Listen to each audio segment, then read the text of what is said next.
হাদিরা মরবে না, শহীদ মরে না, আল্লাহর কাছে ফিরে গেছে।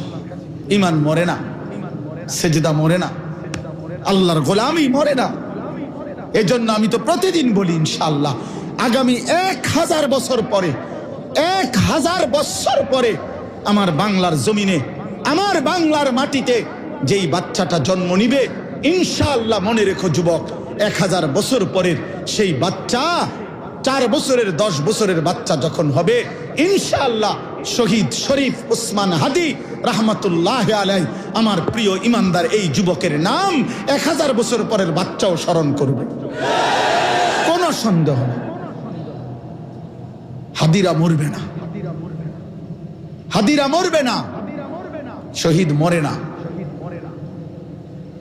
আল্লাহর কাছে ফিরে গেছে। ও ইমানদার ছিল, ও 5 ওয়াক্ত নামাজ পড়তো, ও ফজরের নামাজ জামাতে পড়তো, ও হাফেজে কোরআন ছিল, তার বাবা আলেম ছিলেন, তার ভাই আলেম, সে মাদ্রাসায় পড়ুয়া ছাত্র ছিল, সে আল্লাহর কোরআন তিলাওয়াত করত, ফজরের নামাজের জন্য বন্ধুদেরকে জাগাইতো, ফজরের নামাজের পরে ক্যাম্পেইন করত, প্রচারণা করত, বিশুদ্ধ হাদিস পড়তে পারত। আলেমরা যেভাবে দোয়া মুনাজাত করে ওইভাবে সুন্দর দোয়া মুনাজাত করতে পারত।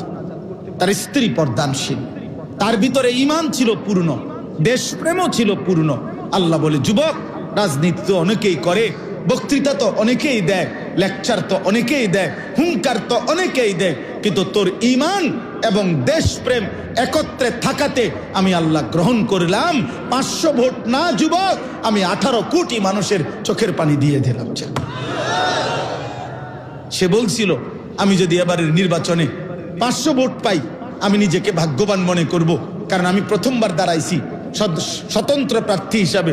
আল্লাহ বলছে, না, 500 ভোট না, আমি তোর জন্য 18 কোটি মানুষের ভালোবাসা দিয়ে দিলাম। কত হাফেজ, কত আলেম, কত মুফতি, কত মুহাদ্দিস, কত পীর, কত বুজুর্গ, কত আউলিয়া, কত তালেবে ইলম, কত 90 বছরের বুড়া বাবা মা, 4 বছরের বাচ্চা, সবাই তার জন্য অঝরে চোখের পানি দিয়া কাঁদছে। কাঁদছে না বাবা? হ্যাঁ।